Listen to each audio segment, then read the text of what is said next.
नमस्कार मित्रों। सो इस class 8 English literature video part 5 father's help. Now let's start. The teacher then asked, I'm going to put a few questions on the Mughal period.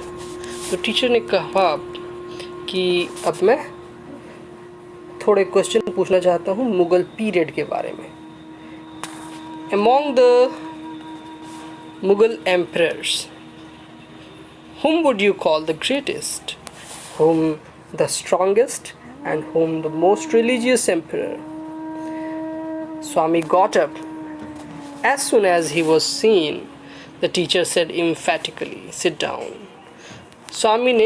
स्वामी अचानक से खड़ा हुआ और जैसे ही उसको टीचर ने देखा तो उसको कहा बैठ जाओ. स्वामी ने कहा I want to answer sir. Teacher ने कहा sit down. No sir I want to answer.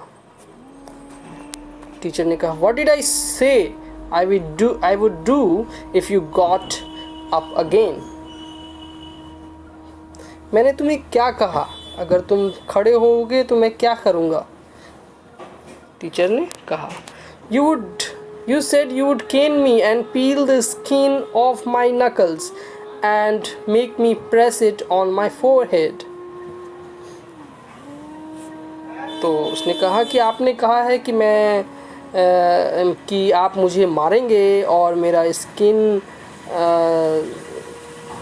छल्ली कर देंगे और उसको में जो खून आएगा उसको फोरहेड पे लगाने के लिए बोलेंगे. तो टीचर ने कहा all right come here. Swaminathan left his seat joyfully and hopped on the platform. और जॉयफुली जो है स्वामीनाथन वहाँ चला गया प्लेटफॉर्म पे. Teacher took out his cane from the drawer and shouted angrily, open your hand you little devil. तो तुम बहुत बदमाश हो, टीचर ने कहा और अपना ड्रॉर से छड़ी निकाल करके he whacked 3 wholesome cuts on each palm. और 3 छड़ी पाम पे उसको लगाया.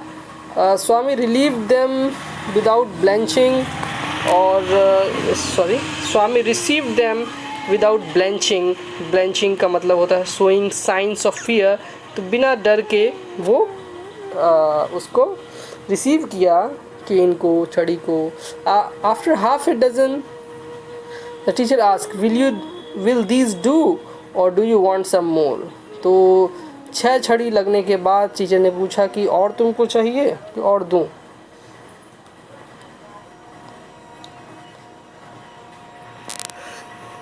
स्वामी merely held out his hand again and received 2 more.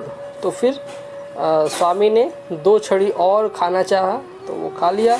And the bell rang. उसके बाद बेल बज गई. स्वामी jumped down the platform with a little light heart, though his hands were smarting. थोड़ा उसके हाथों से खून बह रहा था, थोड़ा वो दुख रहा था, दर्द कर रहा था.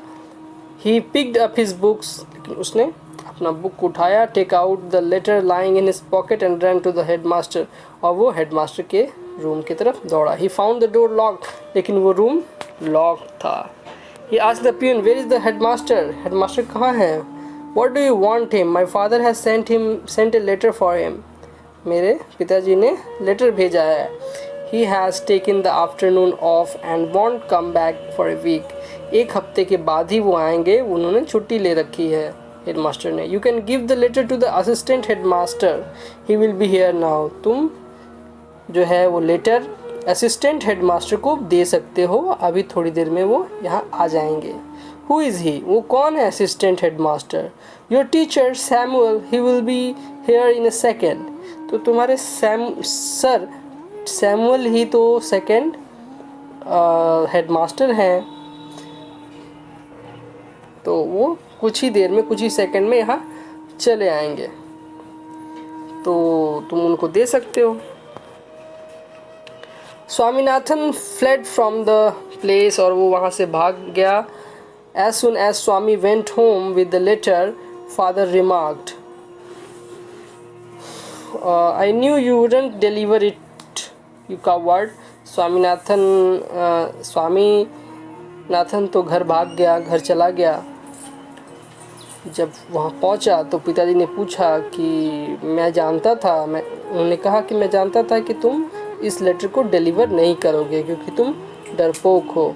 I swear our headmaster is on leave, Swaminathan began. Swaminathan ने कहा कि मैं कसम खा के कहता हूँ कि हेडमास्टर जो है लीव पे हैं।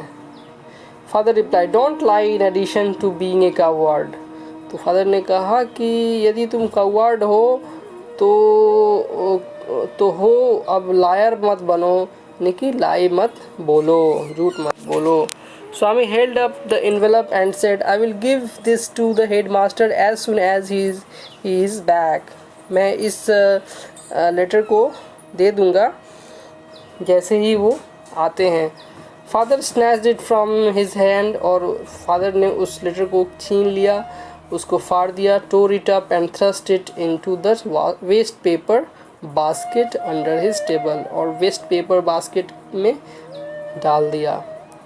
He muttered, don't come to me for help even if Samuel throttles you. You deserve your Samuel. उन्होंने कहा कि मेरे पास मदद के लिए कभी मत आना। यदि सैमुअल तुमको बहुत ज़्यादा बहुत ज़्यादा मारेगा तुमको, तो भी तुम नहीं आना मेरे पास हेल्प के लिए। यू डिज़र्व योर सैमुअल, तुम ऐसे ही टीचर को डिज़र्व करते हो। तो here is the story that says how a child imagines and makes excuses for not going to school, और वो अपने टीचर पे ही दोषारोपण करता है और तरह तरह के झूठ बोलता है, तरह तरह की परेशानियाँ, क्लास में भी परेशानियाँ क्रिएट करता है। ऐसे बच्चे मोस्टली देखने को स्कूल्स में मिलते हैं। तो आई होप कि आप लोग ऐसा नहीं करेंगे अपने टीचर के साथ। Thank you.